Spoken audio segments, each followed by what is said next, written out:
Back to our channel guys. তো সকাল সকাল ঘুম থেকে উঠেছি, মানে অনেক সকালে সারা রাত আমার বৃষ্টির আওয়াজ একদম ঘুম হয়নি, যায় না কেন। অন্য সময় আমি বৃষ্টি হলেও বাইরে টের পাই না, কিন্তু কালকে কী হয়েছিল আমি জানি না, এত বৃষ্টি হয়েছে আমার ঘুমই হয়নি বৃষ্টির আওয়াজে। হ্যাঁ, আর কি ঘুমও পাচ্ছিল না, তো সেই থ্রুতে বলতে গেলে আমাকে ফোনও ঘাটতে ইচ্ছে হচ্ছে না। তারপরে নিচে নেমে আমি খাবারটা খেয়ে নিই, আর আমার ছিল অনেক কাজ, আর তার মধ্যে আমাকে বেরোতে হবে, তো সব কাজ হু হু করে আমি কমপ্লিট করে আমি বাইরে বেরোলেই যে কেন এত বৃষ্টি শুরু হয়, আমি এই ব্যাপারটা আমি আজ পর্যন্ত বুঝতে পারলাম না। ভিজে ভিজে পুরো বাসে উঠেছে, আর আজকে আমার মেকআপ হয়েছিল পুরো ঘাটিয়া মার্কা। আমি এসেছিলাম ধর্মতলা, ওখানে নেমেই আমি বাস থেকে বৃষ্টির মধ্যে ভিজতে ভিজতে আমি আখের রস খাই, তারপরে পুরো ধর্মতলাটা এক্সপ্লোর করে, আর আমার মাথার চুল দেখে বুঝতে পারছি আমি কতটা ভিজে গেছি।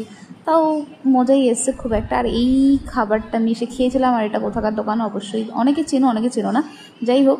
তারপরে এখান থেকে খাবার কিনে আমরা চলে যাই ভি মার্টে দিয়ে কিছু কেনাকাটি করি, দেন ওখান থেকে বেরিয়ে আমি খাই ফুচকা। আমার ধর্মতলার ফুচকা খুব খেতে ভালো লাগে, আর ধর্মতলা আসলে এই কাকুটার দোকান থেকে আমি অল টাইম কোন আইসক্রিম খাই আমার খুব ভালো লাগে। তারপর ওখান থেকে সোজা বাসে উঠে যাই, কারণ আমার আর এক ফোঁটা এনার্জি দিচ্ছিল না। তারপরে বাস থেকে নেমে খাই এক প্লেট মোমো, আমার ফেভারিট।